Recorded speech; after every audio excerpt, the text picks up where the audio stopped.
For Mary Nginyo, the world can cave in quite literally and leave one at the mercy of the events unfolding around, rendering one helpless.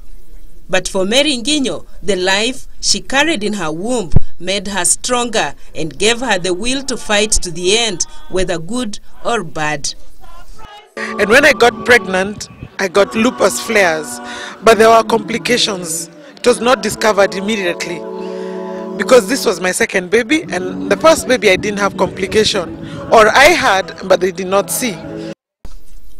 When her physicians discovered that Mary was ailing from a condition called lupus and had reached stage 5 and collapsed her kidneys, it was the time of reckoning for the bubbly woman who was just 32 years then. So the first time there was no complication, but the second time, on the second month of pregnancy, my kidneys failed.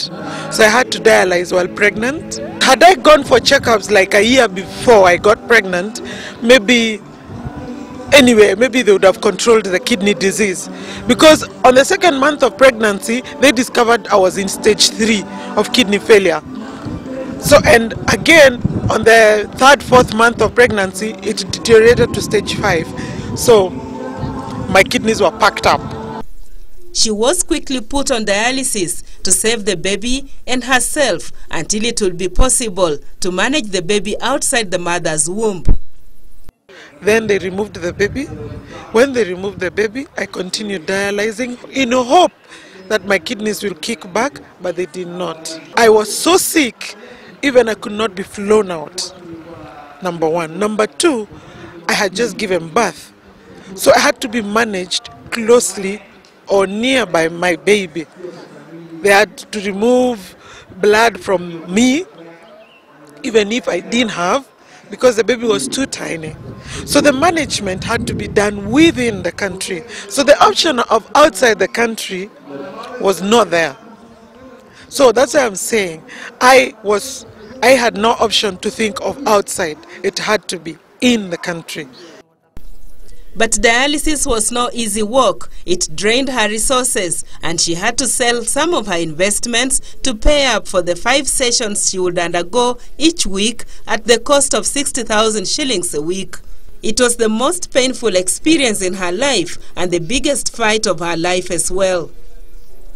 Dialysis, when you have kidney failure, you do it 2 to 3 times a week.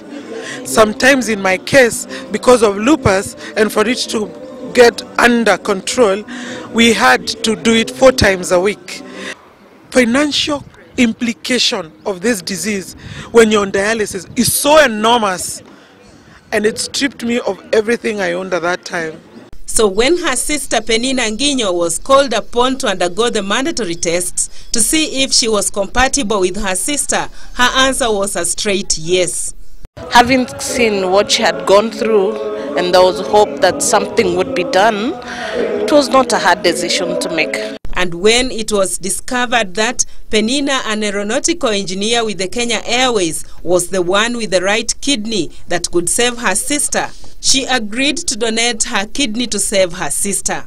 Because from biology, you already know. I mean, your kidneys work at 50%. So at the end of the week-long exercise that saw 5 patients receive new kidneys at Kenyatta National Hospital, Mary was here to narrate her side of the life-saving events. I thank God, after the transplant, the huge cost of dialysis was removed. If you look at me, I'm back to work, I'm looking for my children's school fees, and I'm around. I mean, I'm happy.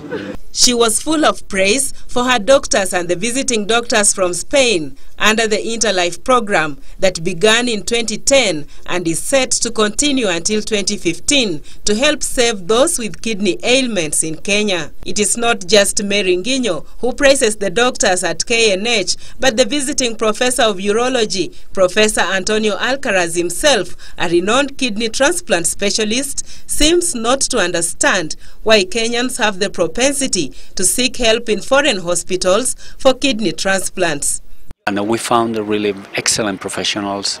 I am a surgeon. I found team of unbelievable surgeons that they just needed this specific training on a specific technique, kidney transplant. So I think you have now a much better program here in Nairobi. Professor Alcaraz is, however, calling on Kenyans to ensure they live healthy lives free of obesity, hypertension and diabetes, all which he says can trigger kidney ailments.